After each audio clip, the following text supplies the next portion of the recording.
भैया आगे दिसंबर मनमा बसा के तय बोलगा। सुन मोर भैया आगे दिसंबर मनमा बसा के तय बोलगा। सतना हम गुन गाले तय झंडा उठा ले मन के दरवाजा ला खोलगा। सतना हम गुन गाले तय झंडा उठा ले जयकारा लगा के तय बोलगा। सुन मोर भैया आगे दिसंबर मनमा बसा के तय बोलगा। सुन मोर भैया आगे दिसंबर मनमा बसा के तय बोलगा। सतनाम गुन गाले तय झंडा उठा ले जयकारा लगा के तय बोलगा। सतनाम गुन गाले तय झंडा उठा ले जयकारा लगा के तय बोलगा।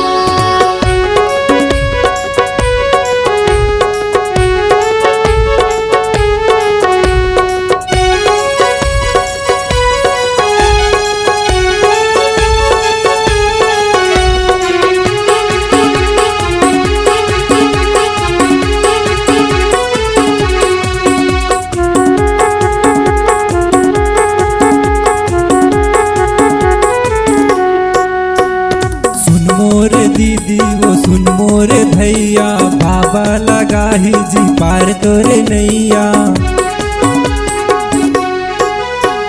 लहरा के चिंता न पाने के डर है गुरु हवे जब नाव के खेवैया।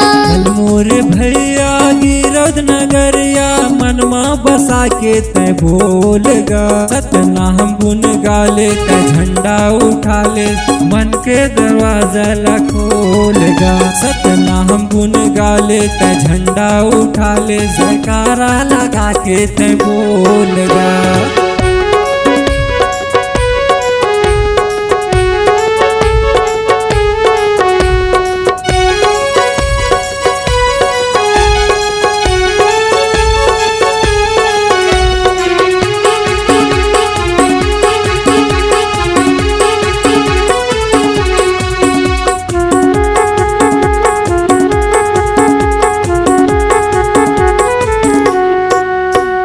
सबके मुराद पूरा करे गुरु घासी बड़ दयावान हवे सत के पुजारी।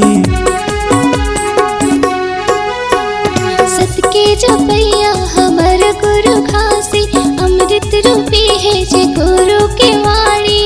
मोर भैया गिरद नगरिया मनमा बसा के तय बोलगा। सतना हम गुन गाले तय झंडा उठा ले मन के दरवाजा ला खोलगा। सतनाम गुन गाले तय झंडा उठा ले जयकारा लगा के तय बोलगा। सुन मोरे भैया आगे दिसंबर मनमा बसा के तय बोलगा। सुन मोर भैया आगे दिसंबर मनमा बसा के तय बोलगा।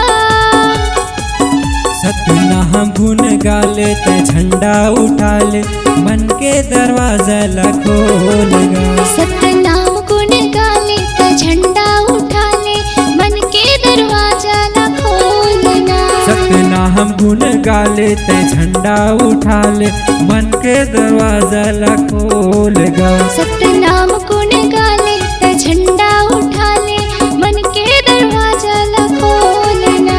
सतना हम गुन गाले तय झंडा उठा ले मन के दरवाजा ला खोलगा। सतना हम गुन गाले तय झंडा उठा ले मन के दरवाजा ला खोलगा। संगवारी हो नवा नवा गाना सुने बर और देखे बर हमर दीप म्यूजिक चैनल ला लाइक शेयर सब्सक्राइब करे बर बिल्कुल झन भुलाहो और नवा अपडेट पाए बर घंटी के बटन ला जरूर दबाओ।